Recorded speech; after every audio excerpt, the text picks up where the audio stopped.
I like this one. What about play? I noticed you love to play with words, not just with words. Where does one play? Where does play fit into a spiritual lifestyle? I think play is a very advanced spiritual life, spiritual practice, actually. A very advanced one. Many people who are first starting a spiritual life need to work harder and play less.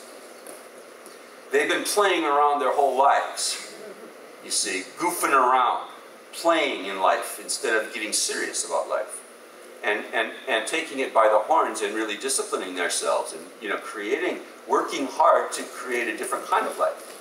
So that, I think, is very, very important at the beginning. Stop playing around so much.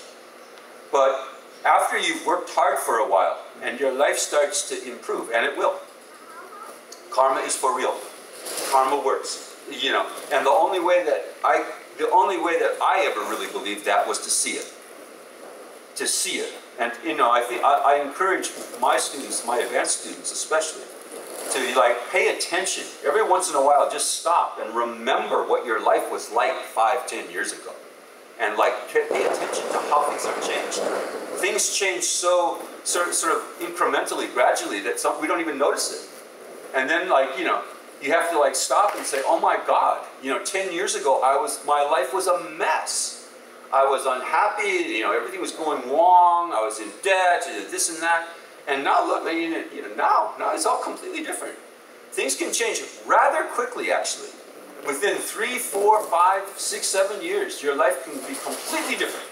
Really completely different. You couldn't even imagine it. See, you know, 10 years ago, I could not begin to imagine my life now. Not begin. See, things can improve in ways that you couldn't even predict. You see? So it does work. It really does work, but you got to try it to see for yourself, because otherwise it's just theoretical. And, you know, when it's at that level, there's plenty of doubt. There's always doubt, right? Oh, I don't know, you know. So you just got to try. You've got to take a little leap of faith and say, like, I don't know for sure that it works, but I might as well try it because the other stuff hasn't worked. I might as well try this karma thing because the other way of living didn't really work. So what do you got to lose, actually? And, you know, if you're desperate enough, it really helps to have a good, strong, healthy sense of desperation. Of just going like, you know, I don't know what will work. I don't know how to live life. So I might as well try this other way and give it a go.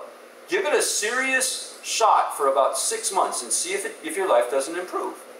And if it doesn't improve after 6 months, well then try something else, I guess. Don't waste time. But try something that you think might work. And then give it a go.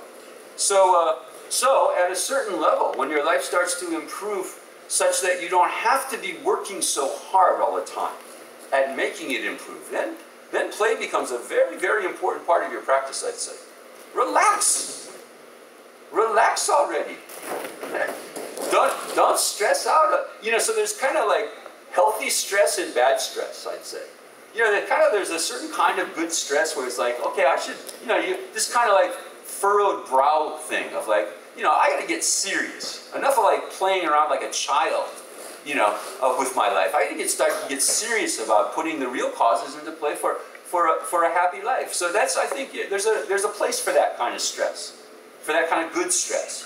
Okay, but as your life improves, the more important it is to Botox and to stop stressing so much.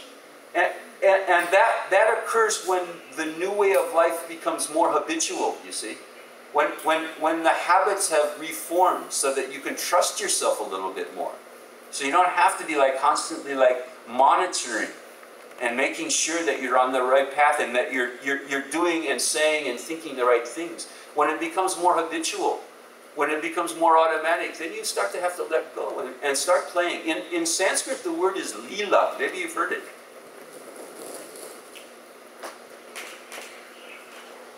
It's a theological term in certain of the theistic traditions of Hinduism.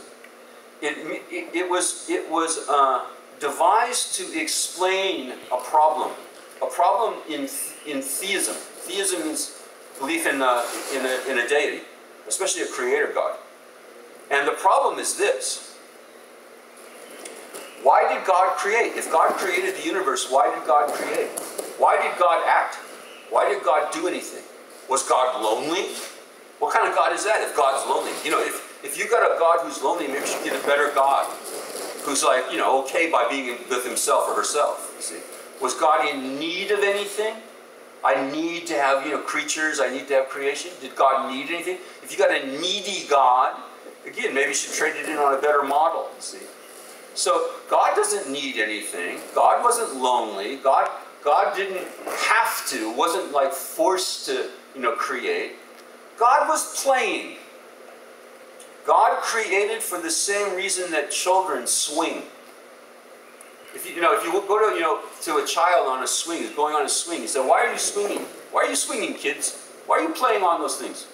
So, what? You know, and they'll look at you like, "Who's this crazy person who's asking all these stupid questions?" I'm swinging because it's fun. I'm swinging because it's play. There's no reason for play.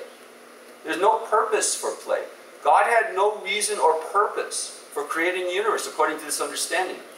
This lila sort of concept. It's just play. It's called play. And in your more advanced sort of stages of your spiritual practice, your life should be more and more play. Not so purposeful. Not always like, you know, a means to an end, but an end in and of itself. You see? There's no purpose for play in the sense of there's no reason for doing it in order to get something else. It's play. Play is action for its own sake. Those of you who maybe studied the Bhagavad Gita a little bit, this is karma yoga. That's what karma yoga means in the Bhagavad Gita. It means actions done without an eye to the fruits of action. Action done for its own sake, not for something else. And that's the way to really live, you see. That's real life, you see. That's what we're shooting for, is to get to the point where we can trust ourselves enough, because we have worked, and not just played, you see. Because we have worked and stressed a little bit, to get to the point where we can trust ourselves and then to relax, and to go through life as if it were play. In the same kind of way. You know, if you don't like the word play, how about dance? What's the reason to dance? What's the purpose of dancing? See, what do you get out of dancing? You just dance, right? It's for its own sake, right? Isadora Duncan, you know, the great ballerina, once said, like, if I could tell you why I danced, I wouldn't have to dance. If I could tell you why, what the purpose is, I wouldn't have to dance. Dance is its own purpose. Dance is its own purpose. And life as a whole should be like that. Right? Life as a whole should be just a dance. Should just be play. But you've got to get yourself to the point where your play isn't destructive to yourself and others, you see. You've got to learn how to play good on the playground, nicely. How to play nice on the playground. And share your toys and stuff like that, you see. And that requires discipline and work. Yeah? Okay.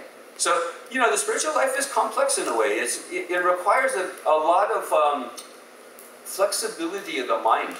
Not this like hard, you know, black and white sort of thing that we often do. It's not. There's no absolute rights and wrongs or good and bads like that. There are different times when there are different things that are important to do.